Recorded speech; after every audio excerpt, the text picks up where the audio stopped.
Welcome to today's episode from Forever Bedrock. We're starting the new 1.18 megabase today. In today's episode, we're also going to try and cover and discuss with everybody a few tips and processes that Kay and I go through when we're working on mega builds ourselves. Hopefully, we'll have some ideas or tips and tricks for laying out big, massive builds that'll help everybody out. Obviously, the very first thing when you're working on any kind of base, mega or not, that you need to do in a new area or a new world is gather resources.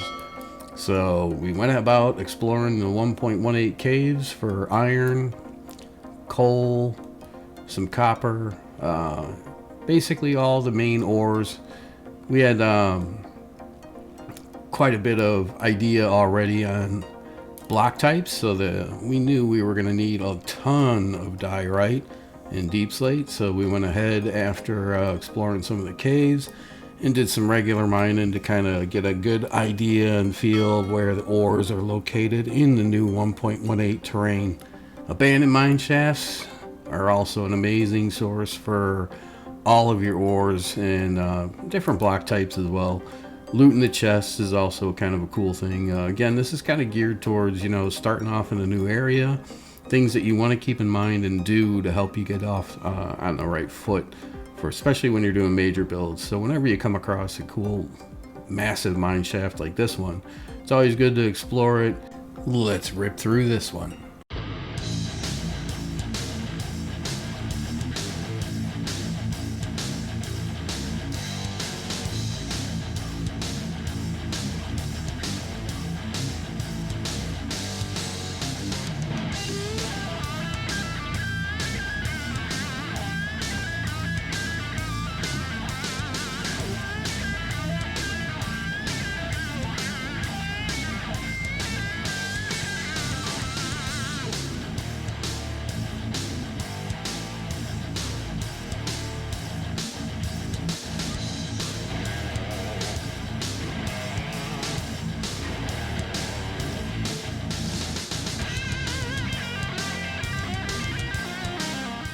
Now, one of the next major steps after you've got some resources gathered is designing and setting up your storage area. Now, this room here that we're going to set up is going to be a bit of a temporary one, but it will serve the purposes pretty well for the beginning of the build. As we get further along, obviously we'll probably need to expand this or maybe even add a second one. But it's important to have a good storage setup right from the get-go when you're working on a big project, just so that you've got all your stuff in one spot. With all the new blocks that have been added into Minecraft over the last couple of updates, we've found it kind of difficult ourselves into what style of storage we actually really think is the most effective. But what Kay and I have come up with is there's just so many blocks that it's almost impossible, or it's just too massive to try to actually make storage for all the blocks in the game. So what Kay and I have done is we've kind of decided that form is actually better. We try to set up the storage rooms, obviously with a cool design, but we want to set them up in a U shape so that we can walk into the storage area and access any of the chests just right from one spot. We don't want to be running 30 or 40 or 50 blocks just to get to the end of a big, long, huge, massive wall of chests. So we try to set them up in this U shape. That left side over there, that's going to be for all the main items, and this room here is actually just kind of lets the beacon pass through that we have down in the bottom, and on the right is going to be the bulk storage area, and we'll set up a U-shaped design on that as well. Since we had gathered up a decent amount of supplies, the next phase in a mega base or a mega build of any kind is to kind of at least throw together a couple of buildings with the block palettes that you think you're going to go with.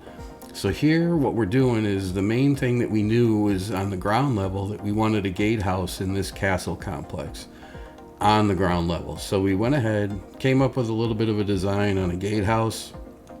We had an idea on the block palette with the mix of calcite, diorite, polished diorite, and deep slate. So we go ahead and threw that together. By doing this, getting this kind of main focal point of the build together and having it in place, it gives you a little bit of a working a graphic, so to speak, to go off of. It helps with scale of the build once you've got it. It's kind of a good thing to have, and it also lets you test out your block palettes.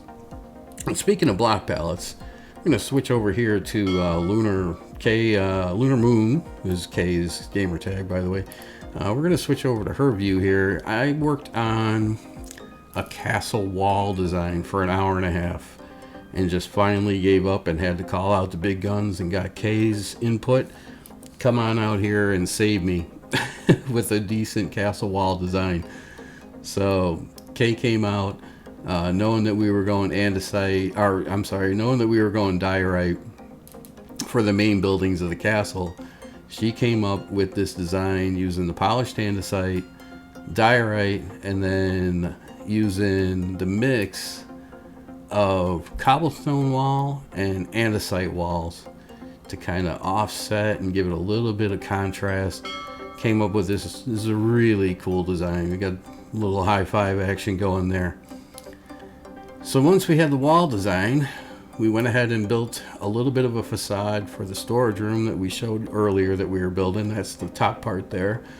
And then on the bottom left, we've got the main stairwell that comes from the gatehouse that goes up to that second level of the complex, with the third level being up toward the top of the mountain. It'll be the actual castle.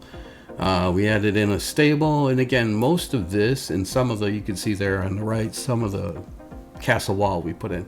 And a lot of that, again, is just for scale, to start getting an idea of how big all the other buildings are going to need to be.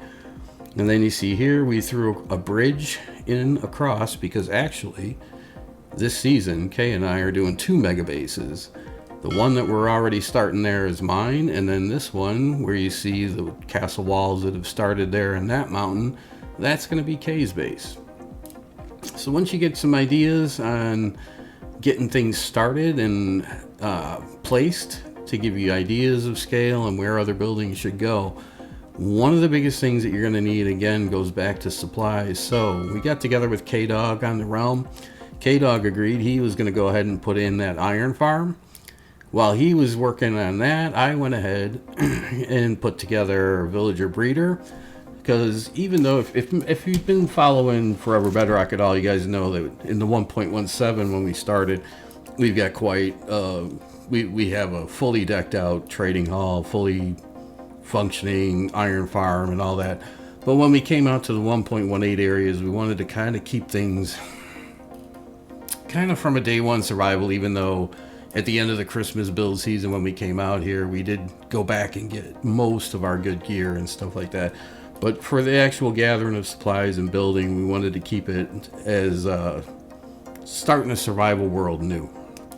So got our breeder in place, iron farm in place. That way we can get a trading hall and all the iron that we need, all the trades that we need right here in this area. And then you can see on this shot here, we started getting all that awesome wall design that Kay came up with. We started laying that in. It gives us a little bit of shape to the way the whole complex is going to come out.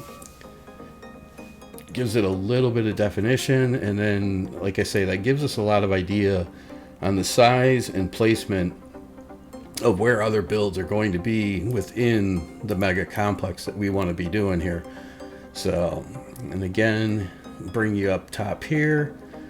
We'll take a quick look. Actually, we've got most of the storage room together and done. This design here on the outside of the storage room is definitely not finished. It's just a rough in of what we think the shape of the building the way that we want it to be, kind of. And those are always going to be subject to change, but it's a good thing to just put things in place and get them going. So there you see on the right was our silo for bulk storage, our silo storage area. Over here on the left is going to be all of our main item storage. Obviously we can go up about 2 chests higher, possibly 3 if we needed to. That is going to be central storage for everything that Kay and I are using. Got ourselves a little starter super smelter there. And then out here, we decided, one of the things that Kay and I decided in this world is that We don't want any of the farms to be like really visible, any of the big redstone farms and things. So we just happen to have this cave that is right at this level of the mountain, which is just kind of right below the storage room. So we just started putting in a few basic farms here, but as we get going into the season, those are all going to actually become all the massive redstone farms. As we go through this season, we hope that we can pass along tips like today's video for everybody, especially with regard to building massive bases. That is one thing that we are definitely trying to focus on this season with K and I's bases, with these massive mountain castles. And there's going to be actually a subterranean village that'll be completely underground in the cave systems that are under here, and a village that's in the valley here around where that stable area was and the gatehouse. We hope to go ahead and give you all the best ideas that we have that you can use in your worlds. Hope you enjoyed the episode. Don't forget to like and subscribe and share the video if you did enjoy the episode. Also, remember we have the Desert Stadium out in the 1.17 area, and if you do subscribe, make sure to comment hashtag FBFan or hashtag FBSubscribe, and we will set up an armor stand and name it for you in the stands there, any armor style you like, etc. So don't forget to do that. Also, leave us a comment if there's more of the building type things that you would like to see. A lot of times we cut those scenes. It doesn't seem like that's a huge thing that people like to see is building on camera, but if that is something you guys enjoy, let us know. We'll add more of that into the videos, or any other things that you would like to see in any of this mega base complex that we're working on in the 1.18 season. Don't forget to check out the other Forever Bedrockers, and until next time, take it easy, everyone.